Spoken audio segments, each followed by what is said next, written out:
Hello, viewers. Welcome back to another episode of Hot Seat with Host. I'm your host, Kishore. I'm the founder in residence with MindPixel Solutions, providing solutions in augmented reality and virtual reality. My guest today is another prominent personality in immersive real estate company, Anas. So let's move into Anas and learn more about the real estate, what's happening, what we can expect. Anas, welcome to the show. Thank you so much. Thank you.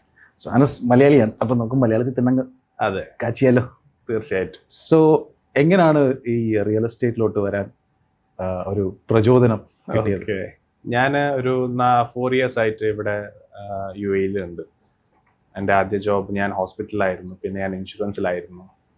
Of course Dubai real estate എന്ന് പറയുമ്പോൾ ശരിക്കും ഒരു real happening thing ആണ്.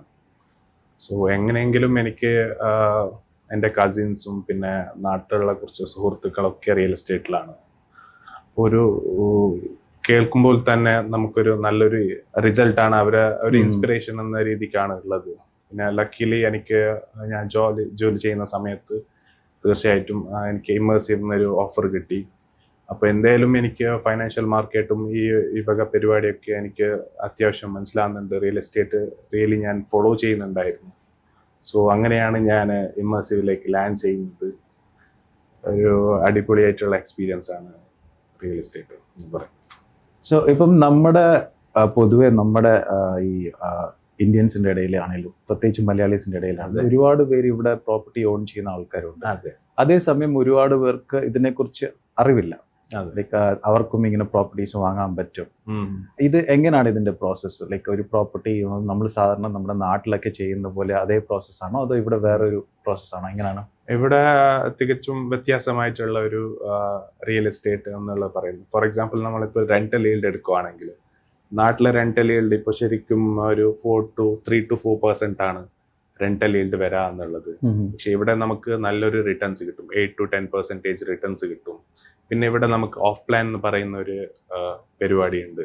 So അതിൽ നമുക്ക് flexible ആയിട്ടുള്ള payment plan വെച്ച് ചെയ്യാൻ പറ്റും. അതായത് ഇൻസ്റ്റാൾമെന്റ് വെച്ചിട്ട് നമുക്ക് അടിച്ചു തീർക്കാം.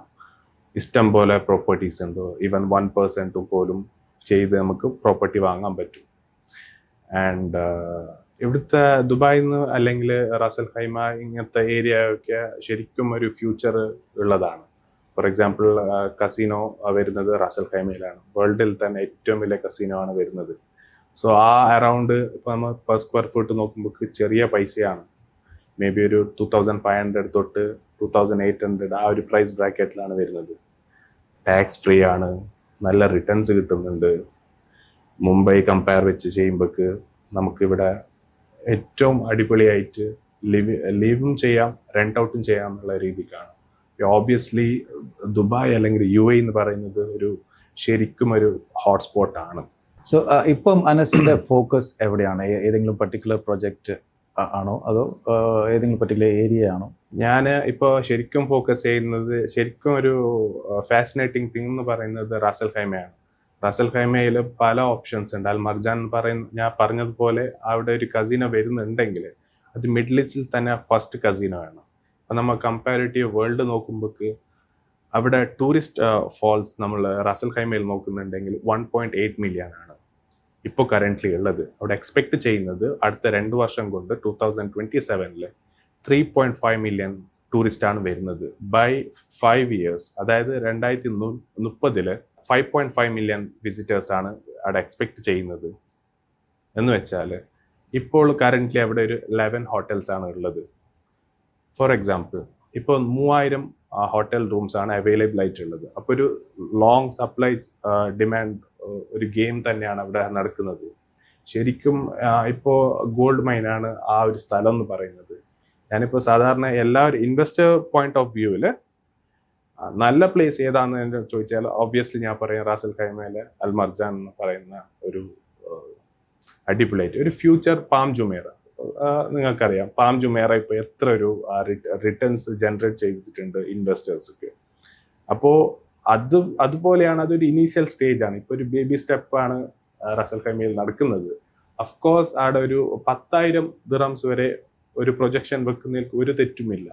ഇപ്പോൾ ഷോർട്ട് ടേം അല്ല, ഷോർട്ട് ടേം ആണെങ്കിലും നമുക്ക് അത്യാവശ്യം റിട്ടേൺസ് കിട്ടും.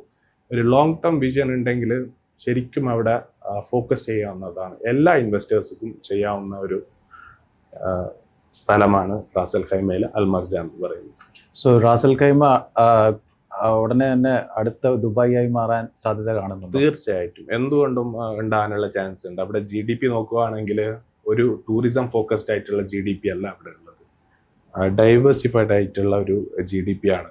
എല്ലാ സെക്ടറും വെച്ചിട്ട് ടൂറിസം, ഹോസ്പിറ്റാലിറ്റി, പിന്നെ അവിടുത്തെ കൺസ്ട്രക്ഷൻ ആണെങ്കിലും വേറെ ഫോക്കസ് ഡ്രിവൻ കൾച്ചറൽ എന്നുള്ള രീതിക്കാണ്.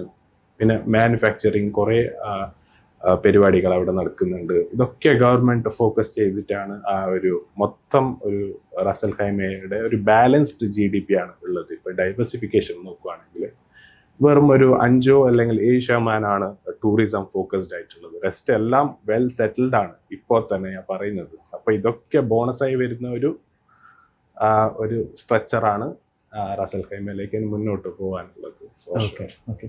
ഇപ്പം അനസ്, നമ്മളിപ്പം കണ്ടിട്ടുണ്ട് ഇവിടെ ഒരുപാട് മലയാളീസ് അവർക്ക് ഇൻവെസ്റ്റ്മെന്റ് ചെയ്യണമെന്നുണ്ട്. അപ്പം അവർക്കൊക്കെ ഇപ്പം റാസൽ ഖൈമയിൽ ഇൻവെസ്റ്റ് ചെയ്യണമെങ്കിൽ ചെറിയ തോതിൽ അങ്ങനെ എന്ത് സജഷൻ ആണ് അവർക്ക് ഉള്ളത്? ലൈക്ക് എങ്ങനെ അവർക്കും കൂടെ ഇതിന്റെ ഒരു പങ്ക് കിട്ടും? ഞാൻ ഒരു ഇൻട്രസ്റ്റിംഗ് ഒരു പ്രോജക്റ്റ് ഞാൻ പറയാം. നമുക്കറിയാം ടാറ്റ ഹോൾഡിങ്സിന്റെ താജ് ഹോട്ടൽ, അവരുടെ ഒരു ഇൻട്രസ്റ്റിംഗ് ആയിട്ടുള്ള ഒരു കോൺസെപ്റ്റ് ഉണ്ട്. അത് എന്ന് വെച്ചാൽ അവർ 84% ഷെയർ സ്പ്ലിറ്റ് നമുക്ക് തരും. നമ്മൾ ചുമ്മാ വെച്ച് എന്താ ചെയ്യുക, കാശ് കൊണ്ട് ഇൻവെസ്റ്റ് ചെയ്യുക. അതായത് 10% അടിച്ചാൽ മതി. ഓക്കെ, എന്നിട്ട് അവിടെ ഒരു സ്റ്റുഡിയോ അല്ലെങ്കിൽ 1 ബെഡ്റൂമോ നമുക്ക് ഓൺ ചെയ്യാൻ പറ്റുവാണെങ്കിൽ നമ്മൾ ഒന്നും ചെയ്യണ്ട. ലിറ്ററലി നമ്മളിപ്പോൾ ദുബായിലോ അല്ലെങ്കിൽ വേറെ ഏതെങ്കിലും സ്ഥലത്ത് നമ്മൾ എല്ലാം ചെയ്യണം, റെന്റ് ഔട്ട് ചെയ്യണം, ഇതൊക്കെ ചെയ്യണം. ഇതൊക്കെ ഇവർ തന്നെ ചെയ്യും. ഇത് 5 സ്റ്റാർ ഹോട്ടലിൽ കിട്ടുന്ന ഒരു എന്താ പറയുക, നമുക്കൊരു ഓപ്പർച്യൂണിറ്റിയാണ് കിട്ടുന്നത്. ഒരു 10% പേ ചെയ്തിട്ട് അവിടെ സ്റ്റാർട്ടിംഗ് എന്ന് പറയുന്നത് ചിലപ്പോൾ 1.5 മില്യൺ ആണ്. അതൊട്ടും ഒരു ഹൈ ആയിട്ടുള്ള ഒരു എമൗണ്ട് അല്ല. കാരണം 5 സ്റ്റാർ ഹോട്ടലിൽ അതും നെക്സ്റ്റ് ടു കസിനോ നമുക്ക് എന്തെങ്കിലും കിട്ടുന്നുണ്ടെങ്കിൽ അതൊരു വിൻ സിറ്റുവേഷൻ ആണ്. അത് ഇപ്പോൾ ഏർലി സ്റ്റേജ് ആയിട്ടുള്ള സമയത്ത്. ആഫ്റ്റർ 2 ഇയേഴ്സ് നമുക്കൊരിക്കലും ആ പൈസക്ക് നമുക്കൊന്നും കിട്ടത്തില്ല ഫോർ ഷുവർ. അപ്പോൾ ഇവിടെ ഞാൻ പറയാൻ വെച്ചത്, ഇത് റെസിഡൻഷ്യൽ ആയിട്ടുള്ള ഇപ്പോൾ നമുക്ക് താമസിക്കാനുള്ള ഒരു കോൺസെപ്റ്റിലല്ല, നമുക്കൊരു ഇൻവെസ്റ്റ്മെന്റ് പർപ്പസിനായിട്ട് 100% നോക്കാവുന്ന ഒരു പരിപാടിയാണ്. അവർ തന്നെ നമ്മുടെ കാശ് റെന്റ് ഔട്ട് ചെയ്തിട്ട് നമുക്ക് ക്വാർട്ടർലി ബേസിസ് നമ്മളെ പോക്കറ്റിലിട്ട് തരും. എത്ര സുഖകരമായ പരിപാടിയാണ് അത്. കൊള്ളാമല്ലോ. അതൊരു ഇൻട്രസ്റ്റിംഗ് കോൺസെപ്റ്റ് ആയിട്ടുള്ള, എനിക്ക് ശരിക്കും അതൊരു നല്ലൊരു ഇതാണ്.